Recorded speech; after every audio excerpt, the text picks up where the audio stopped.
Python programming के अंदर list बहुत इंपॉर्टेंट है क्योंकि लिस्ट को यूज करके हम एक वेरिएबल के अंदर मल्टीपल डेटा टाइप्स को स्टोर कर सकते हैं। फॉर एग्जाम्पल कि मैं आपको एक बेस्ट एग्जाम्पल देता हूँ। मान के चलो मैं एक कंपनी रन कर रहा हूँ और मेरे कंपनी के अंदर लगभग बहुत सारे एम्प्लॉयज हैं। अब मैं ये चाहता हूँ कि मैं एक लिस्ट बनाऊं जिसके अंदर मेरे सारे एम्प्लॉयज रहें।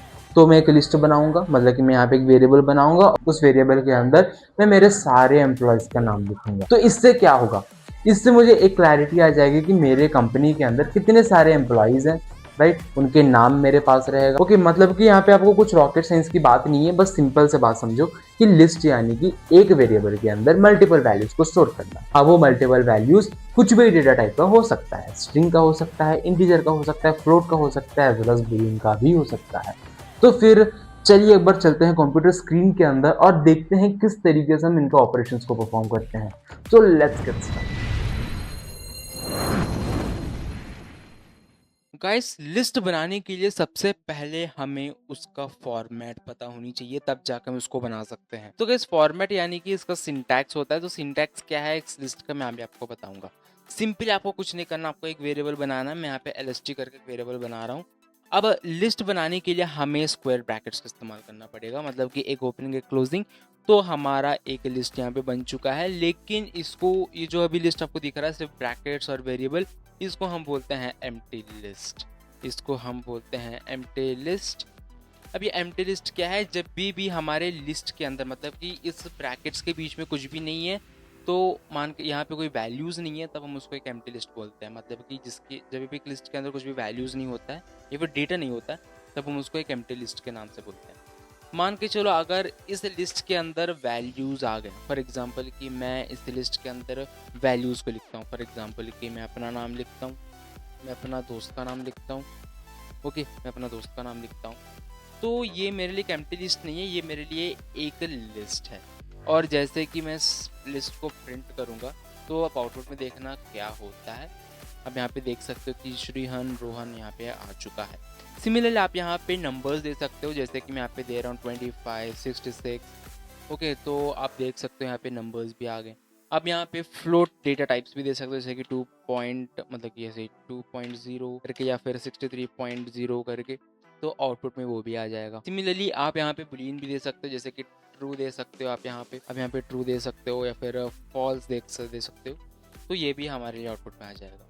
मतलब कि आप एक लिस्ट के अंदर मल्टीपल डेटा टाइप्स को भी स्टोर कर सकते हो। ओके, आई होप ये बात आपको क्लियरली समझ में आ गया होगा। अब सिंपली हमें क्या करना है, अब सिंपली हमें लिस्ट बनाना तो आ गया है, आई होप आपको समझ में आ गया होगा। लिस्ट बनाने का तरीका सिंपली है कि हम पहले एक वेरिएबल बनाएंगे और उस वेरिएबल के अंदर, उस वेरिएबल के बाद हम यहाँ पे एक 2 स्क्वायर ब्रैकेट्स ओपन करते हैं। इसके अंदर हम अपना डेटा वैल्यूज़ को प्रोवाइड करते हैं। तो ये हो गया हमारा लिस्ट।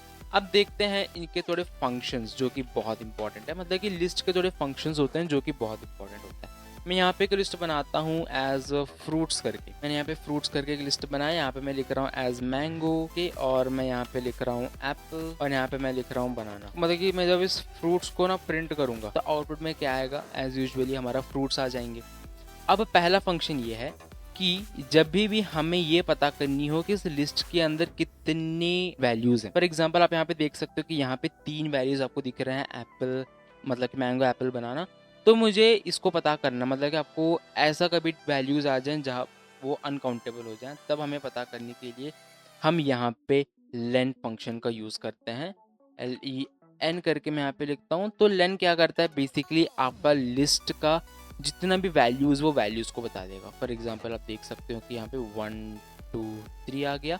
मतलब कि ये बेसिकली कर क्या रहा है, जितनी वैल्यूज़ है आपके लिस्ट के अंदर, उस वैल्यू को यहाँ पे प्रिंट कर देगा। याद रखना, ये होता है हमारा लेन फंक्शन। कि मैं यहाँ पे आपके लिए नोट्स के जैसा बनाता हूँ, लेन फंक्शन करके। तो गाइस, लेन फंक्शन मतलब कि it shows the number of values in a list। Okay, मतलब कि मैं यहाँ पे मान के चलो सिंपली मैं बनाना के बाद यहाँ पे मैं पाइनएप्पल करके लिख दूँ, तो ये क्या करेगा, ये सिंपली हमें 4 दे देगा, क्योंकि अभी यहाँ पे 4 वैल्यूज आ चुकी हैं। ओके, तो आई होप ये बात आपको क्लियरली समझ पे आ गया होगा। अब ये होता है हमारा लेन फंक्शन। अब मैं आपको ये बताऊंगा कि लेन फंक्शन के अलावा भी ऐसे फंक्शन है जो कि काफ़ी इंपॉर्टेंट है। लेन फंक्शन के बाद आता है हमारा अपेंड फंक्शन। अपेंड फंक्शन क्या करता है? तो गाइस अपेंड फंक्शन बहुत आसान है, कुछ नहीं है। मान के चलो इस फ्रूट्स हैं, अब यहाँ पे देख सकते हैं, यहाँ पे जो फ्रूट्स है ना वो मैंगो, एप्पल, बनाना, मतलब कि मैंगो, एप्पल, बनाना, पाइनएप्पल है। अब मैं ये चाहता हूँ कि पाइनएप्पल के बाद भी ना कोई फ्रूट आ जाए, तो मैं क्या करूँगा, यहाँ पे अपेंड फंक्शन को यूज़ करूँगा। मतलब कि यहाँ पे लिखूंगा कि फ्रूट्स डॉट अपेंड, मतलब कि हम किसको अपेंड कराना चाह रहे हैं, फ्रूट्स को अपेंड कराना चाह रहे हैं। तो मैं यहाँ पे फ्रूट्स डॉट अपेंड करके लिखा और क्या वैल्यू हम इसमें देंगे, मतलब कि क्या अपेंड कराना चाह रहे हैं, तो उसको हम देते हैं। मैं यहाँ पे एक फ्रूट का नाम लिखता हूँ, कोई भी एक अच्छा फ्रूट का नाम मुझे कमेंट सेक्शन में बताना। मैं यहाँ पे ऑरेंज करके यहाँ पे मैं लिखता हूँ। तो मैं जब प्रिंट करूँगा फ्रूट्स को, तो आउटपुट में देखना क्या आएगा। तो यहाँ पे मैंगो, पाइनएप्पल, बनाना, मैंगो, एप्पल, बनाना, पाइनएप्पल, ऑरेंज, मतलब कि 5 के 5 आ गए। अब मैं जब इसका लेंथ को प्रिंट करूँगा, मतलब कि मैं जब इस फ्रूट्स का लेंथ को प्रिंट करूँगा, तो ये मुझे क्या बताएगा, ये मुझे 5 बताएगा। आप देखो, अब देख सकते हो कि यहाँ पे ये 5 आ रहा है, राइट। पहले 4 आया, अभी 5 आया। तो मैं जब इसको हटा दूँ, इस लेंथ फंक्शन को मैं जब कमेंट आउट कर दूँगा, तो आप देखो सिर्फ और सिर्फ 5 आएगा यहाँ पे। ओके, तो ये होता है हमारा अपेंड फंक्शन। अब देखते हैं क्या होता है हमारा रिमूव फंक्शन। वैसे रिमूव फंक्शन क्या होता है मैं भी आपको बताऊंगा। रिमूव फंक्शन कुछ नहीं होता है कि मान के चलो आपके इस लिस्ट के अंदर आपको किसी एक वैल्यू को हटाना है, तो मैं यहाँ पे रिमूव करूँगा, मतलब कि फ्रूट्स डॉट रिमूव करूँगा। और किसको रिमूव करना है, मुझे मैंगो को रिमूव करना है, तो ये मैंगो को रिमूव कर देगा। जैसे कि मैं यहाँ पे प्रिंट करूँ फ्रूट्स को, और जितने भी प्रिंट फंक्शन यहाँ पे मैंने लिखा है मैं इसको कमेंट आउट कर दूंगा।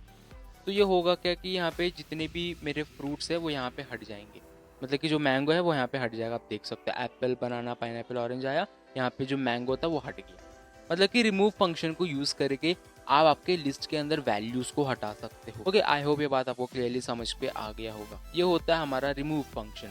अब ज़रा मैं आपको एक टॉपिक के बारे में बताने वाला हूँ जो कि बहुत इंपॉर्टेंट है, ध्यान से देखना। मैं आपको इंडेक्सिंग के बारे में बताना चाह रहा हूँ। इंडेक्सिंग क्या होता है पाइथन के अंदर, तो ये टॉपिक काफी इंपॉर्टेंट है, जरा देखना, थोड़ा समझने की कोशिश। पाइथन के अंदर इंडेक्सिंग बहुत इंपॉर्टेंट है। फॉर एग्जांपल की देखना मैं यहाँ पे करूँगा कि बेसिकली इंडेक्सिंग क्या होता है, मैं आपको बताता हूँ। इंडेक्स मतलब क्या होता है, किसी भी चीज के एक लेबलिंग। मान के चलो आपके पास एक बुक है, आपके पास एक बड़ी सी बुक है। अब इस बुक के अंदर ना पेज नंबर तो जरूर होंगे। ओके, मैं आपको बताऊंगा चैप्टर 5 को खोलो, तो आप इंडेक्स को देखोगे, इंडेक्स में लिखा रहेगा पेज नंबर 122 में है चैप्टर 5, तो आप चैप्टर 5 को ओपन कर लोगे। बेसिकली यही होता है ना। मतलब कि हमने क्या किया, इंडेक्स को देखा, इंडेक्स के हिसाब से हमने एक पर्टिकुलर पार्ट को ओपन किया। मतलब कि इंडेक्सिंग क्या बताता है, लोकेशन बताता है किसी भी चीज का। ओके, लोकेशन बताता है। सिमिलरली लिस्ट के अंदर भी इंडेक्सिंग लोकेशन को बताता है। मतलब कि एलएसटी करके मान के चलो मैंने यहाँ पे एक लिस्ट बनाया हूँ, और इस लिस्ट के अंदर मैंने यहाँ पे लिखा श्रीहन करके। ओके, सिमिलरली मैं यहाँ पे मैं आपको ये बताऊंगा कि यहाँ पे तीसरा, सिमिलरली मैं यहाँ पे तीसरी वैल्यू क्या है, करके भी लिखा ना, क्लियरली दिख रहा है। यहाँ पे थर्ड वैल्यू क्या है हमारा, रोहन। लेकिन ये हमारे हिसाब से तो रोहन है, लेकिन पाइथन के हिसाब से रोहन नहीं है। अगर आप प्रिंट कराना चाहते हो आपके लिस्ट के अंदर पर्टिकुलरली थर्ड वैल्यू को, तो वो रोहन को आउटपुट में नहीं देगा। वो बता आउटपुट में आपको क्या देगा, वो आउटपुट में आपको राहुल देगा। क्यों देगा, कैसे देगा, क्वेश्चन ये आता है ना, ये राहुल को क्यों देगा। भाई रोहन यहाँ पे क्लियरली दिख रहा है, तो ये हमारा रोहन यहाँ पे थर्ड प्लेस में क्लियरली दिख रहा है, तो ये राहुल को क्यों दे रहा है। बेसिकली यार क्या होता है, हम लोग जब भी इंडेक्सिंग के समय भी छोड़ो काउंटिंग स्टार्ट करते हैं ना, हम 1 से स्टार्ट किया है, राइट। आपने क्या किया 1 2 3, तब जाके आपको रोहन मिला, राइट। लेकिन पाइथन इसको 1 2 3 नहीं करेगा, पाइथन इसको 0 1 2 3 करेगा। मतलब कि पाइथन की काउंटिंग 0 से चालू होती है, मतलब कि पाइथन की इंडेक्सिंग 0 से चालू होती है, हमारी इंडेक्सिंग, हमारी काउंटिंग 1 से चालू होती है। आई होप ये बात आपको क्लियरली समझ पा गया होगा।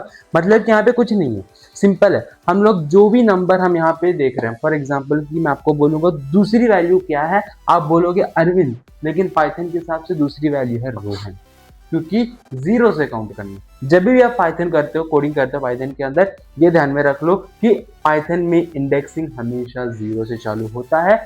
मान के चलो आपको किसी भी एक पर्टिकुलर वैल्यू चाहिए, तब आपको 0 से गिनती चालू करना पड़ेगा।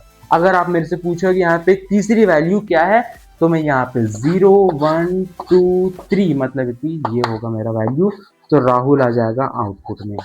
Okay, I hope it was clear अब टू इस यू। इंडेक्सिंग क्या होता है पाइथन के अंदर आपको क्लियरली समझ पे आ गया होगा। आई होप हम आगे बढ़ सकते हैं। सिंपली अब देखना, यहाँ पे एक ऑपरेशन मैं आपको दिखाता हूँ कैसे करेंगे। मान के चलो मैं यहाँ पे एक लिस्ट बनाता हूँ LST करके। अब मैं यहाँ पे अपना नाम लिखूंगा एज श्रीहन करके, और यहाँ पे मैं लिखता हूँ रोहन, और यहाँ पे मैं लिखता हूँ अरविंद, और यहाँ पे मैं लिखता हूँ राहुल। ओके, तो यहाँ पे मैंने 4 वैल्यूज़ यहाँ पे मैंने लिखा है। तो मैं जब प्रिंट करूँगा लेंथ ऑफ दिस लिस्ट, तो आपको पता चले जाएगा कि यहाँ पे कितने वैल्यूज़ मैंने यूज़ किया है, 4 वैल्यूज़। ओके, लेकिन मैं जब यहाँ पे LN मतलब कि लेंथ को हटा के, इस LEN को हटा के मैं जब इसका पहला वैल्यू को प्रिंट कराना चाहूँगा, मतलब कि हमारे हिसाब से इसका जो फर्स्ट वैल्यू है वो श्रीहन है, लेकिन पाइथन के हिसाब से फर्स्ट वैल्यू वो श्रीहन नहीं है, वो रोहन है। आप देखो आउटपुट में रोहन आएगा। ओके, मतलब कि पाइथन के हिसाब से काउंटिंग 0 से चालू हो रही है। ओके, तो 0 1 करके तो 1 आया यहाँ पे रोहन। तो मैं अगर इसको मैं 0 कर दूँ तो आउटपुट में हमें श्रीहन आएगा, क्योंकि इसका इंडेक्सिंग 0 से चालू होती है, मतलब कि काउंटिंग 0 से चालू होती है। ओके, आई होप ये बात आपको क्लियरली समझ पे आ गया होगा। अगर मैं यहाँ पे 0 की जगह 3 को लिखता हूँ, तो यहाँ पे राहुल आएगा आउटपुट में, राइट। तो यहाँ पे जो इंडेक्सिंग है वो 0 1 2 3 ओके ऐसा आ गया है। आई होप आपको इंडेक्सिंग एकदम अच्छे तरीके से समझ पे आ गया होगा। अब आगे बढ़ते हैं एक नया टॉपिक के अंदर। The next important topic is for loop in list, मतलब कि हमारे लिस्ट के अंदर हम किस तरीके से फॉर लूप को यूज़ कर सकते हैं। बेसिकली बहुत आसान टॉपिक है और थोड़ा बहुत इंपॉर्टेंट भी है, क्योंकि लिस्ट के अंदर हम फॉर लूप को यूज़ करके किस तरीके से हम यहाँ पे ऑपरेशंस को करेंगे, क्योंकि ये रियल वर्ल्ड प्रोजेक्ट्स करते समय बहुत एप्लीकेबल हो जाता है। फॉर एग्जांपल मैं यहाँ पे एक लिस्ट बनाता हूँ LST इक्वल्स टू करके, यहाँ पे मैं अपना नाम लिखता हूँ श्रीहन करके, यहाँ पे मैं अपना दोस्त का नाम लिखता हूँ रोहन, अरविंद, और यहाँ पे मैं लिखता हूँ राहुल। तो मैं यहाँ पे प्रिंट करूँगा हमारा LST को। तो ये बेसिकली करेगा क्या, ये लिस्ट के अंदर जो भी डेटा है उसको ये आउटपुट में दिखा देगा, राइट, ये आपको पता है। लेकिन इसको मैं फॉर लूप को यूज़ करके ना, मतलब कि मैं फॉर लूप को यूज़ करके मैं करूँगा क्या, मैं इस लिस्ट के अंदर अपना फॉर लूप को चलाऊँगा और इसको मैं प्रिंट करूँगा, मतलब कि आई को मैं प्रिंट करूँगा, ताकि ये जो भी नेम्स है ना ये एकदम अच्छे तरीके से प्रिंट हो जाए। मतलब कि कुछ इस तरीके से, मतलब कि फॉर लूप के पहले ऐसा होता था, फॉर लूप के बाद कुछ ऐसा हो गया। मतलब कि फॉर लूप को यूज़ करके आप बेसिकली लिखते हो जो भी लिस्ट है आप उसको एकदम मतलब कि लाइन बाय लाइन उसको ला सकते हो। सिमिलर आप इनके लिए सीरियल नंबर्स भी प्रोवाइड कर सकते हो, जैसे कि मैं यहाँ पे नम इज 1 करूँगा और मैं यहाँ पे सीधा नम को प्रिंट कर दूँगा। उसके साथ साथ मैं नम को प्लस करते चलूँगा, क्योंकि ये मुझे 1 2 3 के फॉर्मेट में आनी चाहिए इसीलिए। तो बेसिकली हमने क्या किया, 1 2 3 4 करके यहाँ पे मैंने उसको ये बताया सीरियल नंबर के हिसाब से, तो उसके हिसाब से हमें आउटपुट दे दिया। मतलब कि बस फॉर लूप को यूज़ करके आप आपके लिस्ट के अंदर ना थोड़ी थोड़ी चीज़ों को यहाँ पे एक्सेस कर सकते हो। अगर गाइस मैं आपको ये भी बताऊँ कि लिस्ट के अंदर आप चाहे तो नंबर्स को भी यूज़ करके थोड़े कैलकुलेशंस को परफॉर्म कर सकते हो। फॉर एग्जाम्पल कि मैं अपने लिस्ट के अंदर 2 4 5 6 करके यहाँ पे लिखता हूँ, तो मैं जब इसको प्रिंट करूँगा LST को, तो आउटपुट क्या आएगा आपको पता है, क्योंकि आउटपुट तो आपने पहले से देख के रखा है। लेकिन मैं जब इसमें फॉर आई इन LST करके करूँगा, तो जब मैं आई को प्रिंट करूँगा तभी भी आपको पता है कि आउटपुट क्या आने वाला है, राइट। लेकिन क्या मैं अगर इसी आई को मल्टीप्लाई कर दूँ 2 के साथ या फिर 3 के साथ, तो ये क्या होगा, ये सारे नंबर्स को मल्टीप्लाई करेगा। मतलब कि आई को, आई यानी कि यहाँ पे हो गया हमारा आई एज 2, तो 2 इंटू 3 6, 4 आएगा, 4 इंटू 3 12, 5 आएगा, 5 इंटू 3 15, 6 आएगा, 6 इंटू 3 18। मतलब कि ये मल्टीप्लाई भी कर दिया, चाहे तो आप इसको डिवाइड भी करा सकते हो, राइट। तो डिवाइड कराने में भी आउटपुट आएगा समथिंग लाइक दिस। आप इसको माइनस करा सकते हो सिमिलरली, तो माइनस कराने में भी आंसर आ जाएगा। So you can do anything. आप यहाँ पे मॉड्यूलस ऑपरेटर को भी यूज़ कर सकते हो। ओके, तो यहाँ पे इनका रिमाइंडर्स आ जाएंगे डिवाइड करने के बाद। तो रियल वर्ल्ड प्रोजेक्ट्स करते समय आपको ये फॉर लूप को किस तरीके से एक लिस्ट के अंदर चलाते हैं, आपको ये थोड़ी चीज़ें थोड़ा पता होनी चाहिए। तो गाइस आज की वीडियो के लिए बस इतना, मिलता है अगले वीडियो के अंदर।